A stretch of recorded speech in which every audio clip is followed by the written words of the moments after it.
performance, 1 run, 7 hits, 6-1 Red Sox take down the Bucks, who are now back to square one and even 500. Do stay with us on our Mount Pleasant Window and Remodeling postgame show live at the ballpark here on Sports Radio 93.7 The Fan. Out here at all, but watching O'Neal Cruz, I don't know if it's the confidence piece like you discussed, but he definitely seems like he's in a funk. I mean, he's not running out ground balls. His body language isn't there. It almost seems nonchalant. It was really apparent to me today down at the game. So no, I mean, it's fair game. About that. Well, it's fair game, and the strikeouts are just, I mean, through the roof. He's leading baseball in strikeouts. He has now, 4 of his last 44 with 22 strikeouts over his last 12 games. And 37 strikeouts by far and away leads Major League Baseball. And now you start to, and as Bob mentioned, it's pretty clear he's taken what's going on in the batter's box into the field with him. And as Jeff mentioned, it's really hard, and rarely do you hear, though it's quite obvious, right? He's admittedly not feeling good about himself right now. He's in a funk. Like, rarely do you hear professional athletes and grown men and say after the game, I'm not confident right now in my ability to do this at the highest level. That's humbling. It's illuminating in some respects. It's respectable in many, but he's obviously in a very bad spot. And I would like to think that with Alika Williams playing pretty good baseball right now, he's hitting in the last 5 games that he's played, that, I think you unplug the guy, maybe here at the big league level, you try to do some work with him at this level, and you try to fix it. Though I know a lot of folks are going to say, and listen, he's done really not a whole heck of a lot to instill confidence. Andy Haynes, is he the guy to fix O'Neal Cruz? You have a really good once-in-a-generation type of asset here in Cruz as far as ability is concerned. Is Haynes the guy to fix it? I mean, I think that's absolutely fair to call into question. Unfortunately, John Nunley doesn't exist in this organization anymore. He's employed essentially, as far as I know, as the personal hitting instructor of Key Brian Hayes. 412-928-9370. Let's cue up Clinton. Clinton, you're on Sports Radio 93.7 The Fan after a 6-1 loss to the Red Sox. How you doing, Dan? How you doing, my friend? Well, you know what? The thing that I got to say here is this, and, unfortunately what's going on with O'Neal Cruz, you know what? Yes, my man, he won a World Series in Toronto, okay? And he's saying that the body language is not that good, and I appreciate their honesty. But what I would like to see happen is him, since he's won a World Series, and McCutchen, since he's a veteran, to get together with these guys. Because, at the end of the day, listen, you started out 9-2, but you're now 11-11. And you know what? There's not a team in baseball that don't go through a slump, okay? And the thing of it is, the season is still early. And, we got Milwaukee that's coming in tomorrow. But at the end of the day, it's good that all of this is coming out now, so that way these guys can go ahead and turn it around. O'Neal Cruz is a talent. We've seen it in him. I mean, who knows? Maybe there's still something wrong with him. I don't know how healthy he is, if he's 100% or where he's at right now, or concerned, or whatever the case may be. I'm just throwing that out, not sure. But he's a talent, okay? These guys can win ball games. It's just that, you know what? You got to overcome adversity. And we have a veteran guy that won the World Series, and we got Andrew McCutchen. They can help change the attitude in the clubhouse and get these guys back on track. Only they can do it. All right, Clinton, thank you much. Appreciate it. Let's go to Jason in Bethel Park. What's up, Jason? Hey, how you doing? Good. How are you? I'm doing well. Defend the Nutting Ownership Group. Goodbye. Very good. Thank you, Jason. You have a good one. And have another one. Josh in Pittsburgh. Josh, you're on 93.7 The Fan. Hey, guys. Yeah, so this game and, this stretch is frustrating, especially because this team averaged, 7 runs in the first week of the season. But something I just noticed is the people that never gave them credit for the first 10 games they played is every single person who's ripping them to shreds for these last 10 games. You know, we're 22 games in. We have the same record as the defending champs. I mean, you need someone in that clubhouse to give that leadership, because we need momentum. We need Kutch to kind of be that voice to tell them, hey, you know, like, the best teams in the league are going to still lose 60 games. You just need to bounce back, get on a roll, stack wins, and just let the kids play. Like, we have a young club. Let them play. And I'm kind of encouraged to hear Martin Perez call it out publicly as he did just a few moments ago. And we're going to try to, get you some of that audio here in a moment. And I'm not sure, honestly, if McCutchen is the guy to do that. Obviously, he's got the back of the baseball card, but he's never been, even when he was here during the Apex in 13, 14, 15, he rarely, he's not standing on top of the table and, he's not a big speech rah-rah guy. There was some other leadership and some other guys who held those roles here during that time. And I would say the same is true this time around. So that's just never been McCutchen. However, guys can watch how he goes about his business, how he takes his at-bats, good and bad, right? And if and when he gets out of, the slow start that he's had, there's things to be gleaned from that as well. And McCutchen still is running hard, right? So he's not rolling over. He's not rolling over baseballs and stopping halfway down the line. So from by example leadership and from a how do you comport yourself as a big leaguer, yeah, he's really good in that respect. But I think Martin Perez is somebody, and maybe Rowdy Tellez as well. Though, hey, listen, Tellez, he hasn't. What's he done? Not much at all. I would love to see Reynolds get a voice here in the locker room, because he's obviously locked down here, a team leader, but he doesn't really give himself like that really vocal look to him. He's more like, watch me play, kind of just look at that. But they do need somebody to just kind of smack a little bit of sense into them and tell them, like, we have talent here, especially whenever some other guys come up from the minor leagues, like, Mustache Man Schemes. Like, he's going to bring a lot of energy too, but it's just we need somebody to pull everybody together, tell them, shape up, we have talent, we can win some games, and just push them in the right direction. And I'm not sure if you were with me the entire show or even during pregame. Connor Joe could be that guy. And Joel, do you have that clip back at the studio? And I'll just fire it back one more time.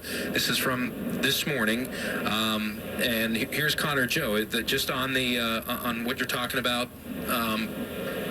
Maybe that guy is Connor Joe, and he's actually got, I think, the numbers right now, and his performance merits, I think, the he's hitting like 286 right now in the year, I think. Well, he's 333 versus righties, and he's, right now, 288 coming in. Yeah, that's, I guess, pretty good. Pretty good. All right, here's Connor Joe. After yesterday's game, Schulte walked through and just said, hey, we're in this tough stretch, and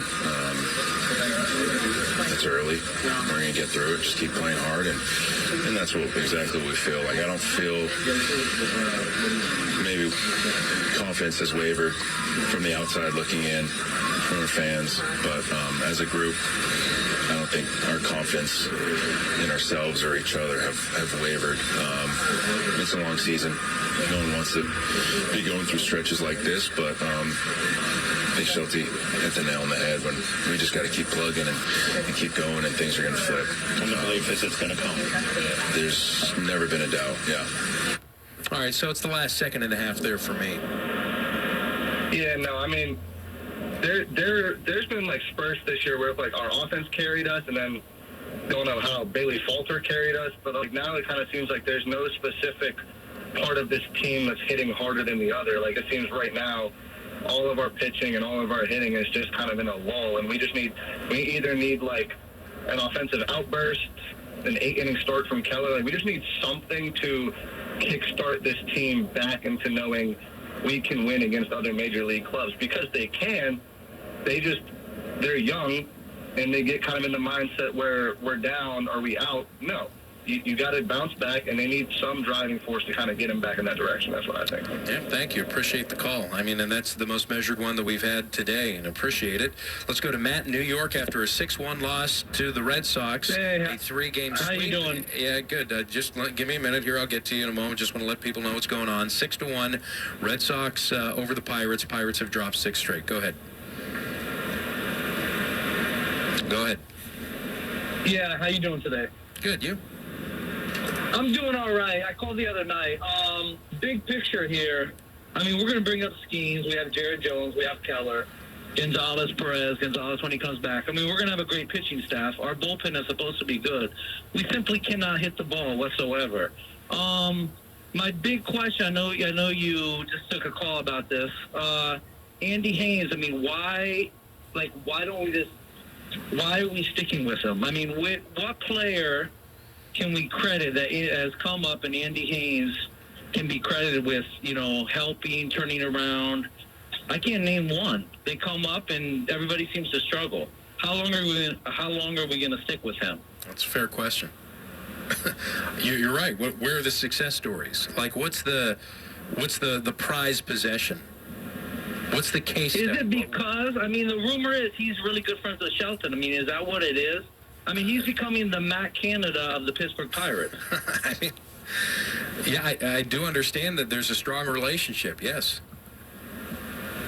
But are we going to, I mean, next year, I mean, I don't know when those guys from the minors are going to come up, the other pitchers that are strong in Double-A and whatnot. But, I mean, eventually we're going to have one of the best starting pitching staffs in all of baseball.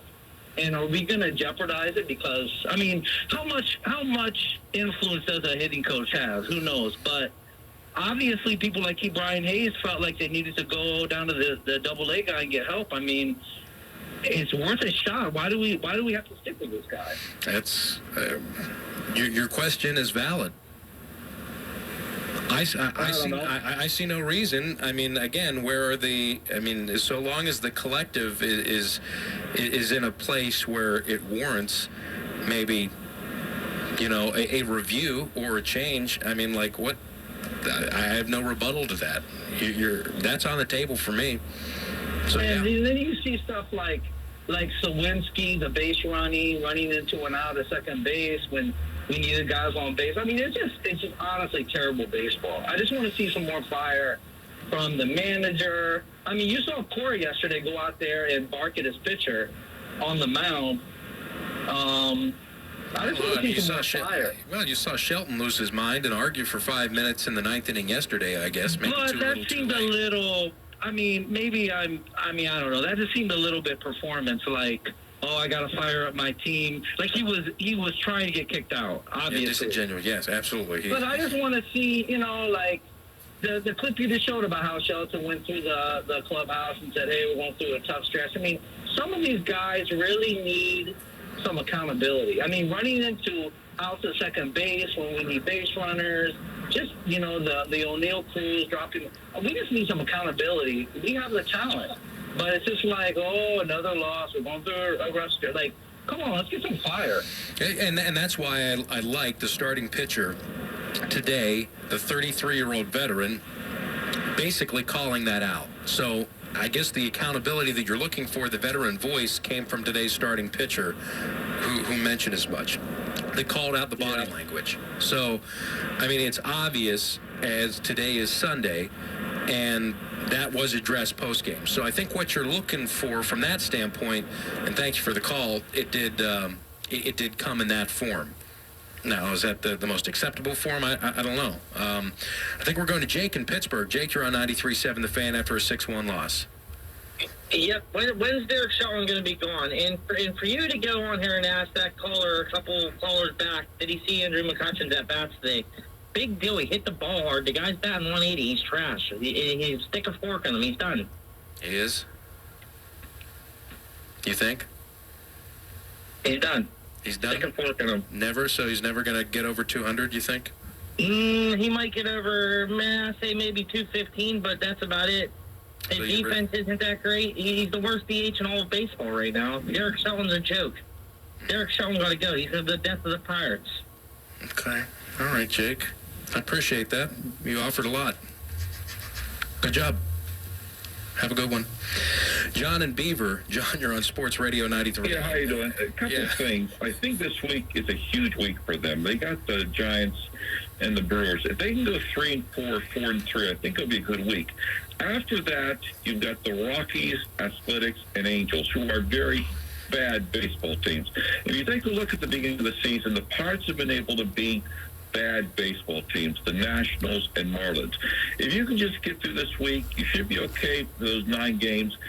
Hook Skeens will be out by the second week of May, and you should definitely see some stability coming. And if you, the one thing about this McCutchen, I don't understand this one bit. When he was winning the MVP, he was hitting 220, 230 in April. Look back at the records. The guy does not hit the first month of the season.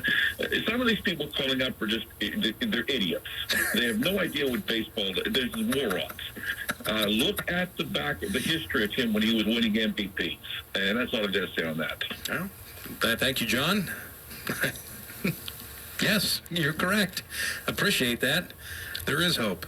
Jack in Pittsburgh. Sox 6, Bucks 1. What do you have, Jack? My problem with the Pirates is they don't have any talent. They've got, realistically on their roster, 5 above-average big league players. You've got Reynolds, Hayes, Bednar, who struggled so far, Perez, and Cruz. And everyone's all upset that they're 11-11. They started off good, which is great, but every team has hot streaks in baseball. And at the end of the day, they don't have any big league talent. Schemes will come up and help, but I don't understand the panic of them being 11-11 because I don't think that they have any talent. What's your thoughts on that? Yeah, Chapman sucks, doesn't he? What do you think, Jack? He's 36 years old. Same as McCutchen. Yeah, he sucks. How can you expect him to be sustained for a whole season? He's 36. Yeah, Jared Jones, he's atrocious too. He's 23 years old. Going into the year, you knew you had 5 productive, proven big leaguers. Yeah, so he sucks. Let's see, what else do we have? Yeah, Colin Holderman, terrible, right? Is he a proven asset in the big leagues? He had a 4 ERA last year. He's awful. Reliever ERA. Go up and down the best teams in baseball and compare rosters. It's not even close, in my opinion. I mean, and like up and down, sure. I mean, to the Los Angeles Dodgers, yeah. Like the on-paper game, of course, they're going to win out. But look at the Chicago Cubs, you know? Position by position. Look at their roster compared to ours. There's just not many proven big league talented players who've succeeded consistently in the big leagues on this team. And I don't understand why being 11-11 after 22 games isn't somewhat of a victory, them being competitive. I don't think it should be room for panic. That doesn't make any sense to me. And I guess, you know, the Pirates model is going to be obviously the collective results as opposed to the individual results. If you look at, and I'm sure you were around and you paid attention closely to the 2013, 14, 15 rosters, right, Jack? Yeah. Go around the infield and go around the outfield outside of McCutchen, okay?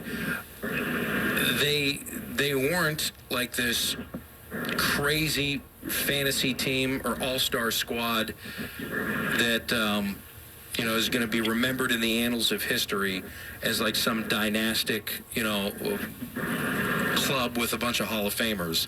Their collective success was largely due in part to their starting pitching staff being solid enough and their bullpen being very good and their ability to score 4 runs a game. Like, they didn't lead the league or were just crazy, this crazy run-scoring offensive juggernaut.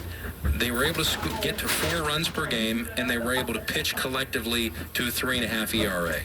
And that's how they won their 94 games in 2013. And I suspect that unless they do get a unicorn, and that guy could be O'Neal Cruz, maybe he's not going to be that guy, but he's got 500 plate appearances.